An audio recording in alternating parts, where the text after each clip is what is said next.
Bien, iglesia, como vieron en ese video, Dios nos ha dado la oportunidad de adquirir esta iglesia en Golden Gate y es algo por lo que hemos venido orando por mucho tiempo y damos gracias de que ya no solo estaremos en Cape Coral, sino próximamente, con el favor de Dios, en Golden Gate.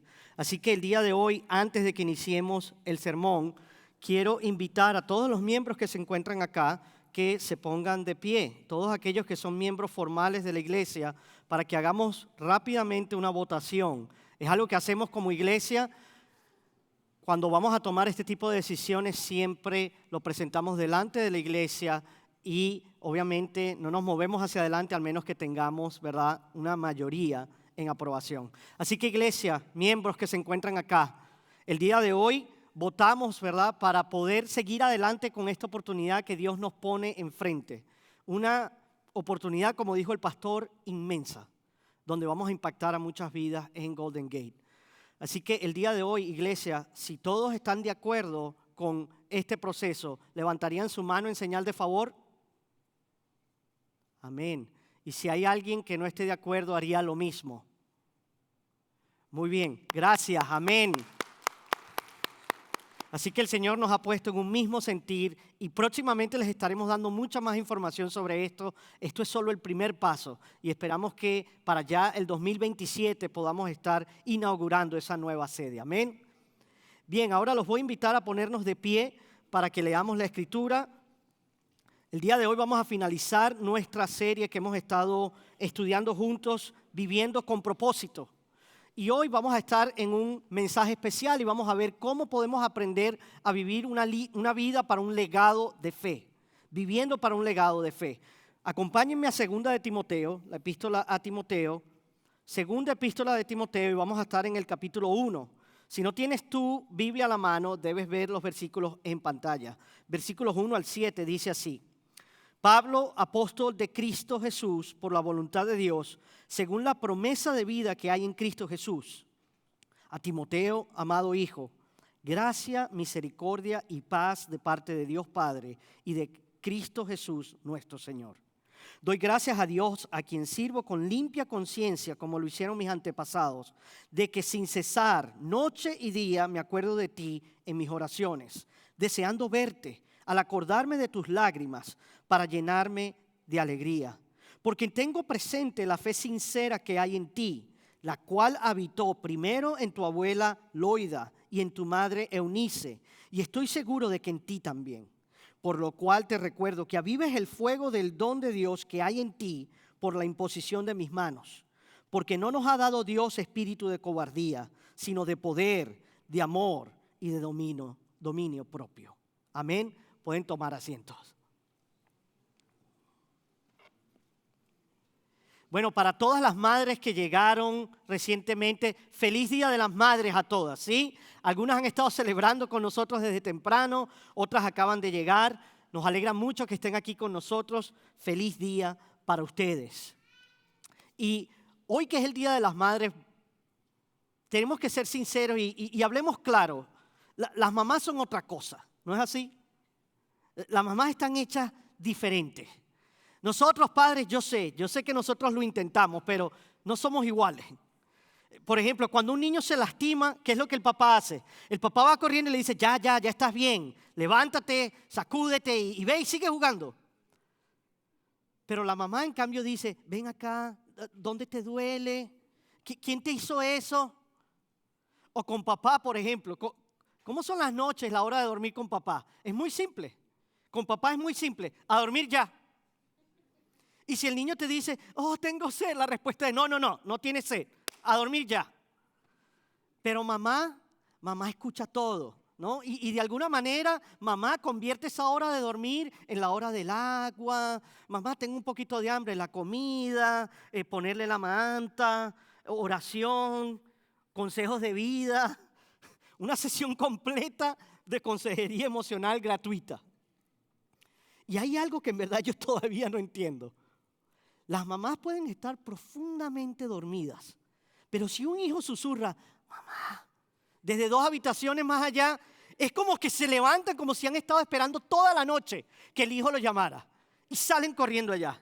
Nosotros los papás, la casa puede estar en llamas y nosotros solo nos preguntamos, hey, ¿escuchaste eso? Y seguimos durmiendo.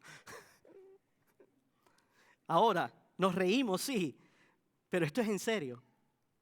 Porque lo que hace que una mamá sea tan poderosa no es solo lo que ella hace, sino lo que transmite sin darse cuenta. Y lo que las madres transmiten cada día sin darse cuenta es su fe, es la oración, es la constancia, es el amor, es la resistencia. Y muchas veces ni ella misma sabe si eso está funcionando o no. Pero déjame decirte hoy, mamá, que aunque tú no lo veas, sí está funcionando. Y esto nos lleva hoy a todos nosotros que estamos acá a una pregunta.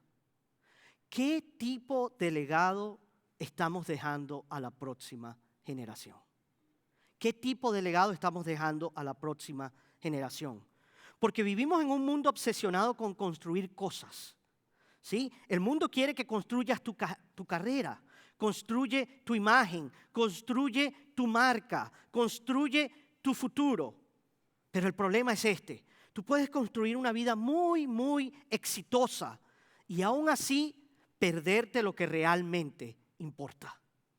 ¿Sabes por qué? Porque al final de la vida nadie te va a preguntar, hey, ¿cuántos seguidores tenías en Instagram? No, la pregunta va a ser otra. ¿Cuál fue tu legado? ¿Cuál fue tu legado?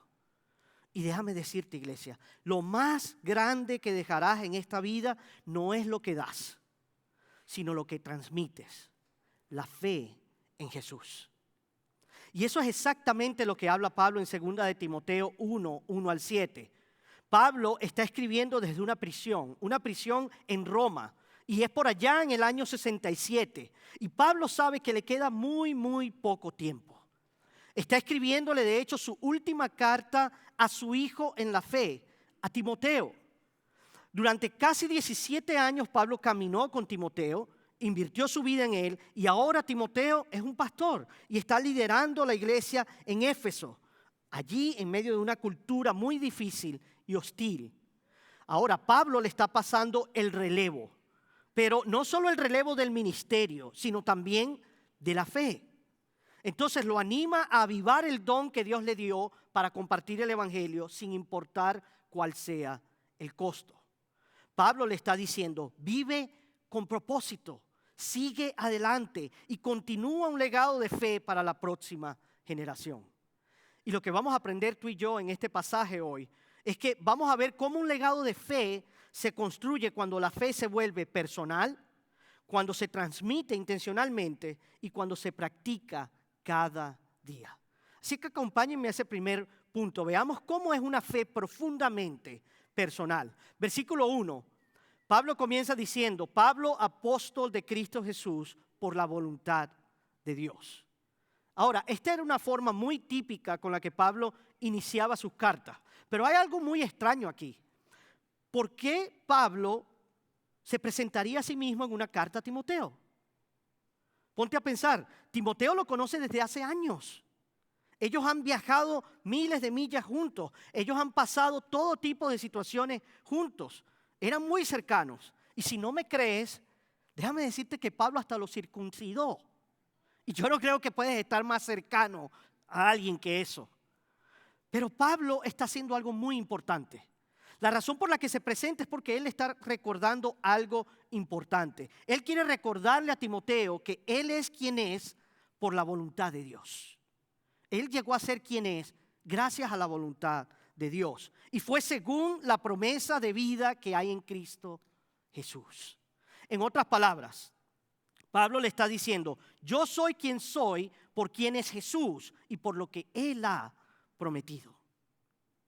La única manera, y lo vemos en la palabra, de que alguien sea cristiano es por la voluntad de Dios. Es solo por la voluntad de Él y por las promesas que hay en Jesús. Y esas promesas se cumplieron en la cruz y en la tumba vacía. Entonces, cuando tú estás en Cristo, cuando sabes quién es Dios, entiendes quién eres tú. Y cuando sabes quién eres tú, entonces sabes qué es lo que tienes que hacer. Pablo continúa su carta, versículo 2, y dice, a Timoteo, amado hijo. Ahora, Pablo no era el papá biológico de Timoteo. Él era el padre espiritual de Timoteo. Pero para Pablo esto no era solo ministerio, era familia. Era una relación de discipulado profundamente personal. Y lo que nosotros vemos aquí en la palabra nos dice algo muy importante. Tú y yo, todos necesitamos 3 relaciones en nuestra vida. 3 relaciones. Tú y yo necesitamos, número 1, un Pablo. Necesitamos un Pablo, alguien que invierte en ti. Pero también necesitamos un Timoteo. Necesitamos un Timoteo, alguien en quien nosotros invertimos. Y después necesitamos un Bernabé, alguien que nos va animando mientras caminamos el camino. Y la pregunta que te hago esta mañana es, ¿quién es tu Pablo? ¿Quién es tu Timoteo? ¿Quién es tu Bernabé? Y si no los tienes en tu vida, ¿por qué no? Hoy es el día que puedes tenerlos. Porque el discipulado no se produce en masa. Mucha gente puede venir al Señor, pero la manera en que se discipula no es en masa, sino más bien profundamente personal y relacional. Venir a la iglesia, escuchar música de adoración no va a ser suficiente para discipular a una persona. La realidad que nos muestra la Escritura es que tú y yo necesitamos gente en nuestra vida. Necesitamos hacer vida con otras personas, porque el cristianismo no es un proyecto aislado. El cristianismo es un proyecto en comunidad. Entonces, la iglesia, lo que hacemos aquí, no es solamente un evento que sucede una vez a la semana al cual tú asistes. No, la iglesia, como lo dijimos al inicio del servicio, es una familia a la cual tú perteneces. Y Pablo tenía esto muy claro, y en el versículo 3 y 4 dice, doy gracias a Dios, me acuerdo de ti en mis oraciones. Ahora, déjame hacerte otra pregunta. ¿Por quién estás agradecido en tu vida? ¿Por quién estás agradecido en tu vida? ¿Por quién estás orando el día de hoy? Pablo no solo conocía a Timoteo, sino que estaba profundamente involucrado en su vida. Y él estaba agradecido de que Dios lo hubiese puesto en su vida. Y no solo eso, Pablo deseaba que Timoteo tuviera éxito. Ahora, otra pregunta muy profunda. ¿Te has puesto a pensar qué pasaría si tu éxito realmente no está en lo que tú logras, sino en quién inviertes? Pablo invirtió en Timoteo. Su éxito era que Timoteo tuviese éxito. Y le dice, al acordarme de tus lágrimas, anhelo verte. Pablo le está diciendo, yo te recuerdo, yo deseo verte, me importas. Y aunque parece muy sencillo, en realidad Pablo está transmitiendo verdades antes de morir. Y la verdad es esta, Dios te recuerda, Dios te ve, Dios se preocupa por ti. Este libro no es solamente doctrinal, es también muy, muy personal, porque estas son las últimas palabras de un padre a su hijo. Y de hecho se cree que las lágrimas de Timoteo probablemente tenían que ver con que él sabía que esa probablemente iba a ser la última vez que viera a Pablo con vida en esta tierra.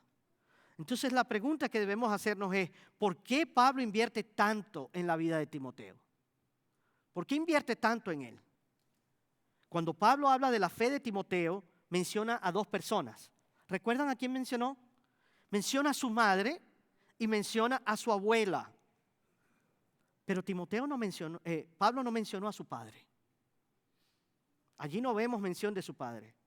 De hecho, cuando vamos al libro de Hechos, capítulo 16, versículo 1, allí nos dice que el padre de Timoteo era un griego pagano. Es decir, no era un creyente. Entonces, este padre de Timoteo no estuvo presente en su formación espiritual. Lo bueno y lo maravilloso del Señor es que donde el padre de Timoteo estuvo ausente, la gracia de Dios estuvo presente. Pablo fue el que llenó ese vacío espiritual en la vida de Timoteo. Y lo que vemos en la vida de Timoteo no es algo aislado, ni tampoco es extraño para nosotros hoy. Hoy sigue siendo una realidad. Porque en los Estados Unidos, al día de hoy, más de 18 niños crecen sin un padre en el hogar.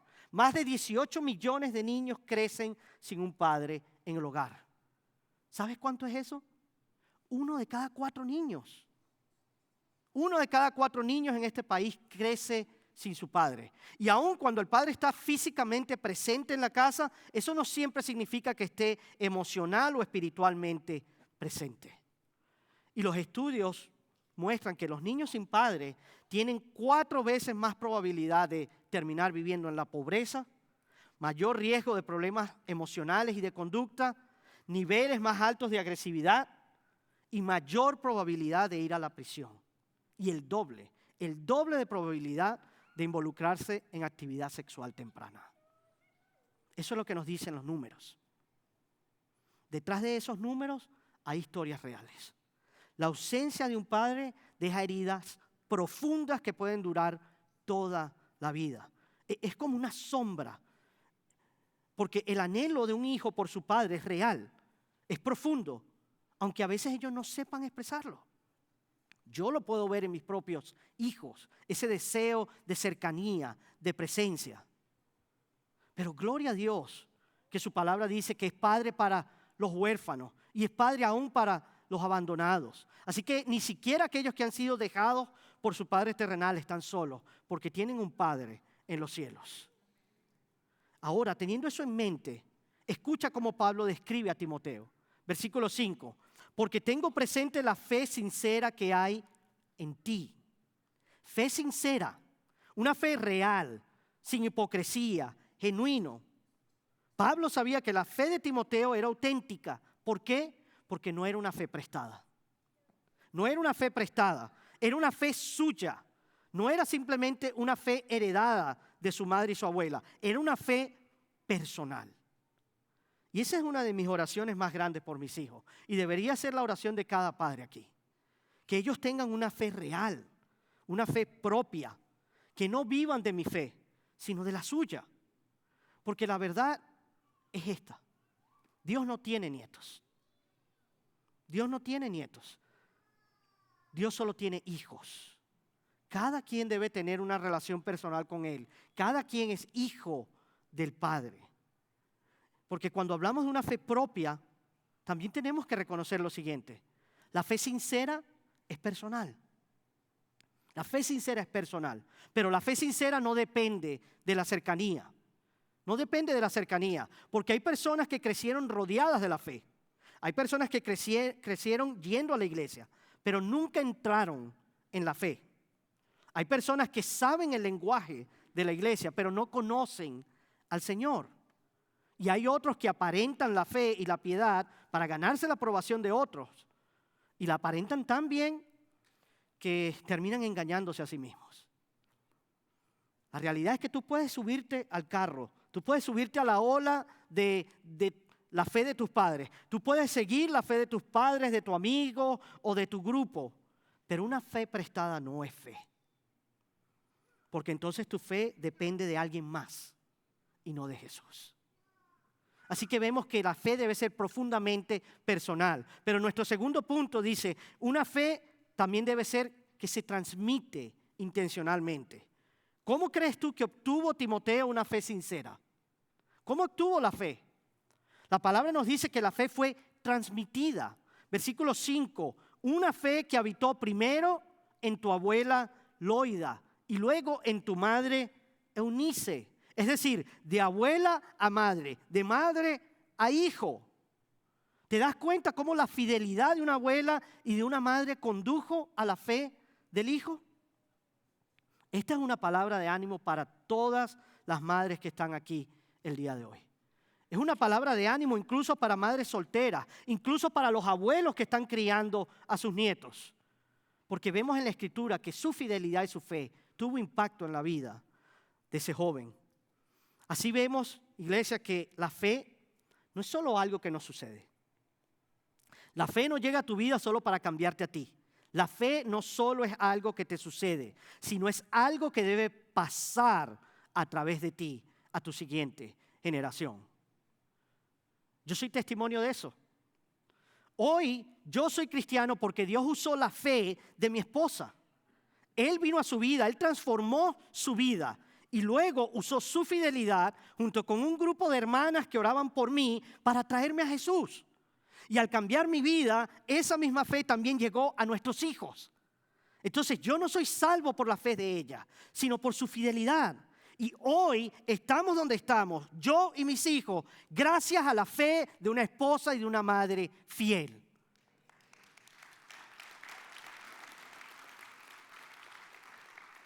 No se rindan, madres, no se rindan, esposas, no dejen de orar, porque ustedes pueden causar un impacto y pueden transmitir su fe. Y tal vez te preguntas, ¿cómo puedo transmitir la fe?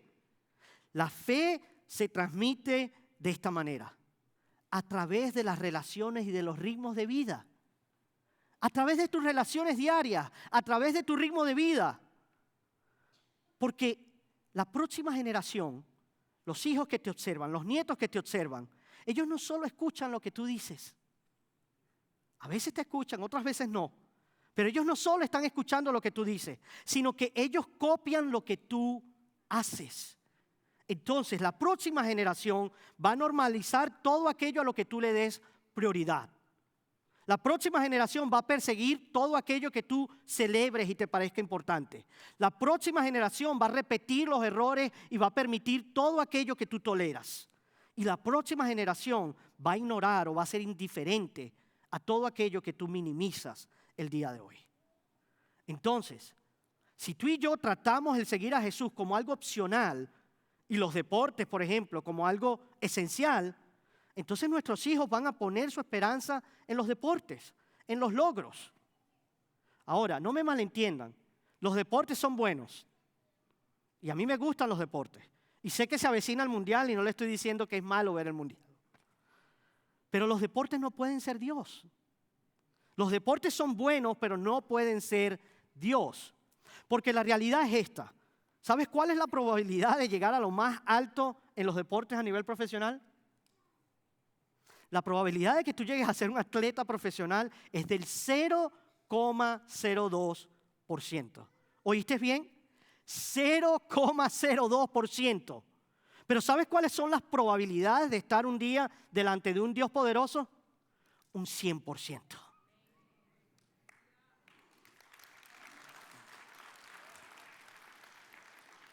Iglesia, si decimos que lo único que importa es a qué universidad van o qué carrera eligen, entonces van a poner su esperanza en el éxito. Si tú y yo hablamos más de dinero que de la misión de Dios, entonces van a poner su esperanza en las posesiones. Por eso la pregunta no es solo qué están aprendiendo nuestros hijos, sino qué estamos formando intencionalmente en ellos. Al final, la pregunta no es solo qué información reciben de nosotros, sino quién está formando su visión del mundo. Y yo oro para que nunca llegue el momento en que nuestros hijos crean que hay más sabiduría sobre la vida en Google o en YouTube en vez de la voz de cada uno de ustedes, padres. Porque esto es urgente. Esto es urgente porque diversos estudios muestran lo siguiente. Donde quiera que tú estés espiritualmente a los 18 años, escucha bien, donde quiera que estés espiritualmente a los 18 años es donde probablemente te quedes el resto de tu vida.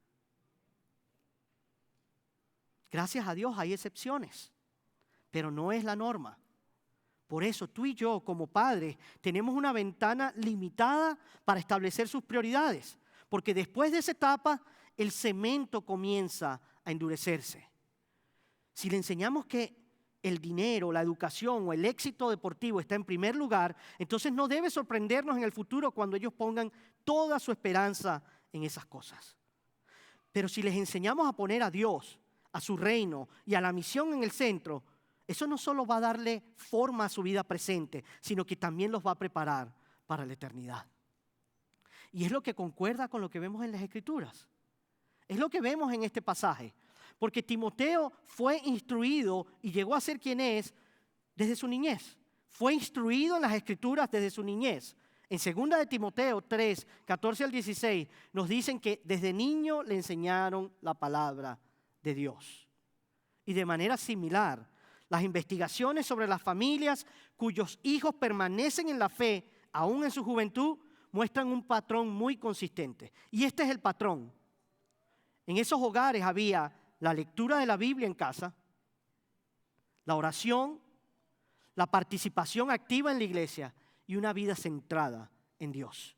Ese es el patrón que había en todas las familias donde los hijos, aún después de haber crecido, se mantuvieron firmes en la fe. Entonces, ¿qué aprendemos de esto, iglesia? ¿Qué nos dicen estos números? Nos dicen algo muy importante.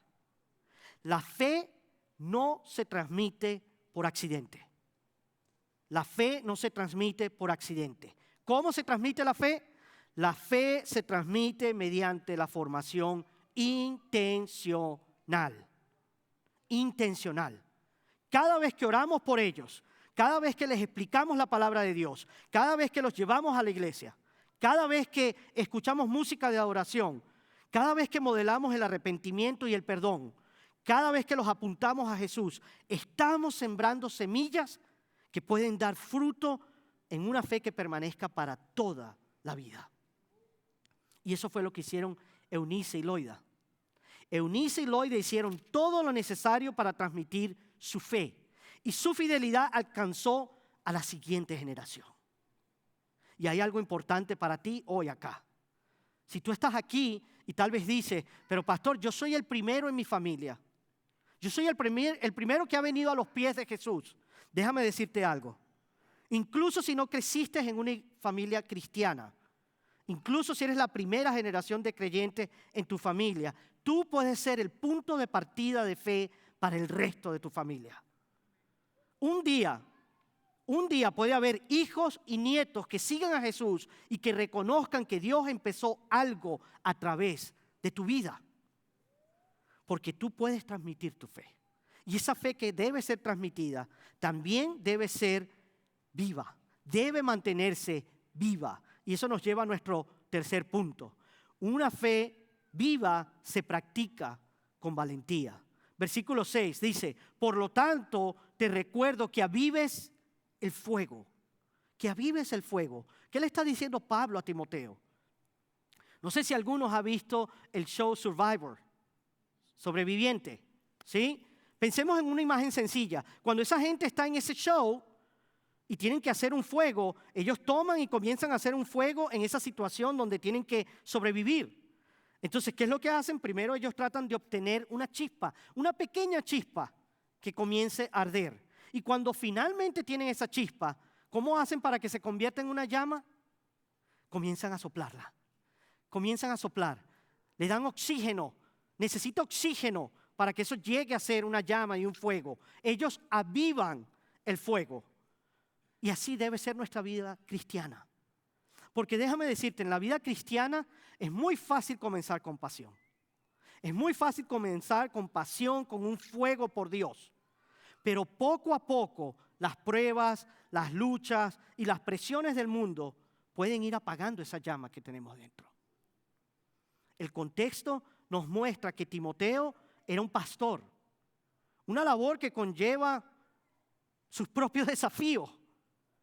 Y además este pastor tenía problemas personales. ¿Quién no tiene problemas personales? Los pastores no son exentos de problemas personales. Él luchaba contra la ansiedad, luchaba contra la timidez, era físicamente débil, padecía de una afección, una enfermedad estomacal y para completar era relativamente joven. Por eso Pablo le recuerda a Timoteo, aviva el fuego del don de Dios que hay en ti. ¿Y cuál es el don que tenía Timoteo? ¿Cuál es el don que debe avivar? Era un don único. Era la capacidad única que él había recibido para servir al Señor y para cumplir la obra del ministerio. Era una pasión valiente por el Evangelio y por vivir su fe de una manera activa. Y Pablo le está diciendo, no dejes que ese fuego se apague.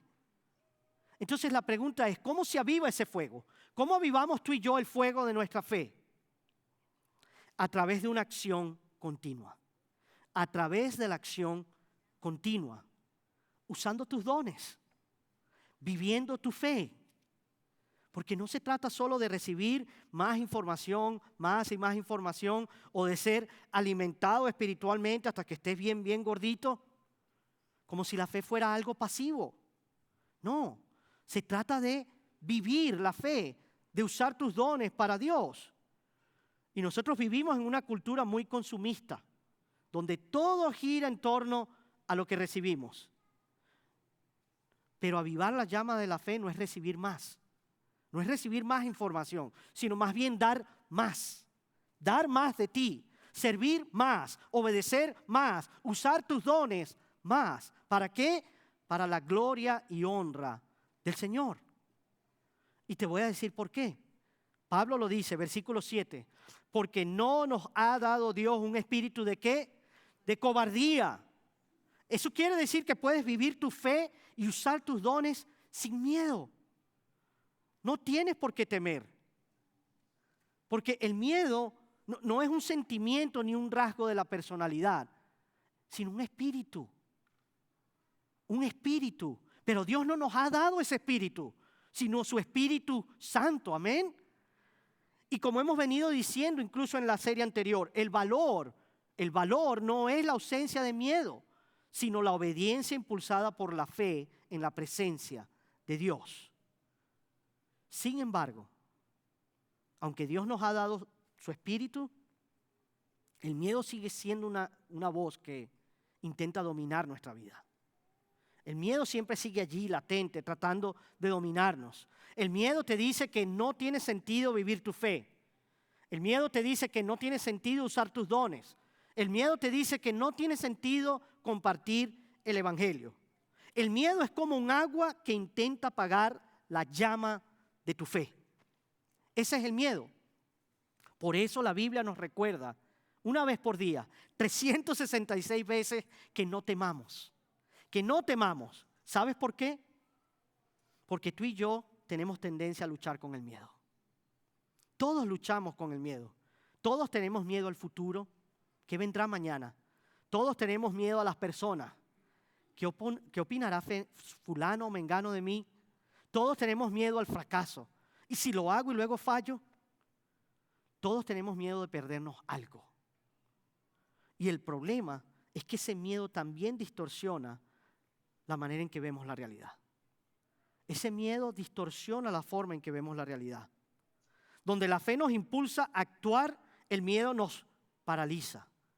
La fe nos llama a obedecer y a caminar en el llamado de Dios. Pero el miedo nos hace creer que nuestros enemigos y nuestros problemas son más grandes que nuestro Dios. El miedo mira al futuro y dice, eso que temo tiene el control. Pero la fe mira al futuro y dice, mi Dios tiene el control.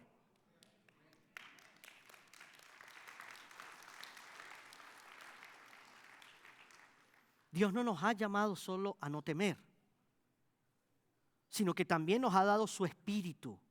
Es decir, Dios no simplemente te dice, ya no temas. No, Él te dio el medio para que tú no temas. Él te dio su Espíritu. ¿Un espíritu de qué? De poder. Un espíritu de amor, un espíritu de dominio propio. Y si queremos dejar un legado de fe, tenemos que caminar en el poder, el amor y el dominio propio del Espíritu Santo. Porque el mismo Espíritu que resucitó a Jesús de entre los muertos vive en ti y en mí el día de hoy.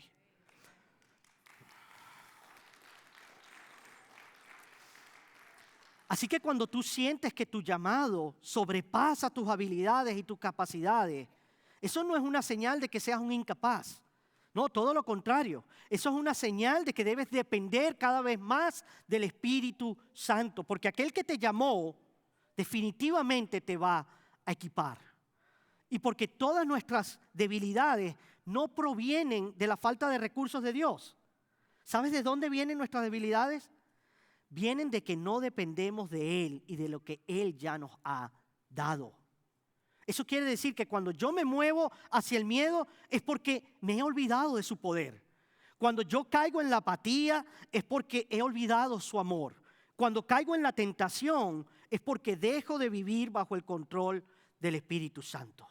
La única forma que tú y yo podemos dejar un legado de fe a la próxima generación es gracias al poder, al amor y al dominio propio del Espíritu Santo, que nos guía y que nos sostiene hasta el final. No es nuestra fuerza, sino su fuerza. No es nuestra fe, sino la suya. No es nuestro amor, sino el suyo. La vida cristiana solo ha sido vivida plenamente por Jesús. Y tú y yo no podemos vivirla plenamente, al menos que estemos en dependencia de Él. Ya para finalizar, hay una historia antigua en la iglesia. Una historia antigua en la iglesia que sigue siendo profundamente poderosa y actual. En la historia de la iglesia había una mujer llamada Mónica de Hipona. Mónica de Hipona. Y esta mujer, Mónica, vivió años viendo a su hijo alejado de Dios. Años. Su hijo, Agustín de Hipona, era un hombre brillante, pero estaba perdido. Vivía una vida alejada de la fe. Vivía buscando sentido en las filosofías, en los placeres y en los caminos que nunca lo llenaban. Pero su madre nunca se rindió. Su madre durante 3 décadas lloró por él, oró por él, siguió creyendo cuando todo parecía imposible. Y hubo momentos en los que probablemente parecía que nada estaba cambiando. Pero ella permaneció fiel en oración, confiando en que Dios haría lo que ella no podía hacer. Años después, para ser exacto, décadas después, 3 décadas después, Dios respondió de una manera poderosa. Agustín, el hombre que había sido testarudo, tuvo un encuentro con Cristo que cambió por completo su vida. Y ese hombre, Agustín, que estuvo una vez lejos de Dios, se convirtió en uno de los teólogos más influyentes de la historia de la iglesia. Déjame decirte algo, iglesia. La historia recuerda al gran Agustín de Hipona por lo que él llegó a hacer. Pero Dios nunca se olvida de las oraciones de su madre. Una mujer que perseveró cuando todo parecía perdido. Una mujer que no dejó de interceder. Una mujer que Dios utilizó su fidelidad para impactar generaciones, incluso hasta el día de hoy. Escuchen lo siguiente, iglesia. Así como hubo una madre que no se rindió por sus hijos, nosotros tampoco podemos rendirnos. ¿O sí? Nosotros tampoco podemos rendirnos. La realidad es que tenemos a un enemigo que busca robar, matar y destruir a nuestros hijos. Pero no vamos a quedarnos de brazos cruzados, ¿o sí? No vamos a quedarnos de brazos cruzados. Hoy tomamos una decisión. ¿Quiénes toman esa decisión?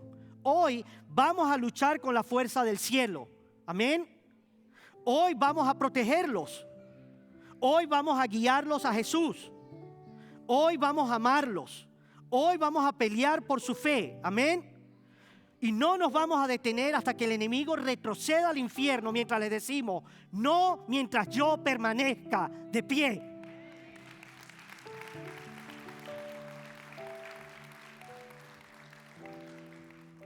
Nadie debería orar por nuestros hijos más que nosotros. Así que el día de hoy, mientras el grupo de alabanza toca esta última canción, quiero invitarlos a ponernos de pie. Y toda madre que quiera venir al frente por oración, hijos, allí donde ustedes se encuentran, abracen a su madre, vengan al frente con ellas. Queremos orar por ustedes en este día especial. Queremos que ellas oren por ti. Hombres, vengan con sus esposas, oren por ellas, pídanle sabiduría, discernimiento al Señor para que les dé fortaleza a ella, a ustedes como matrimonio, para criar a sus hijos. No se queden atrás, vengan adelante, queremos orar por ustedes.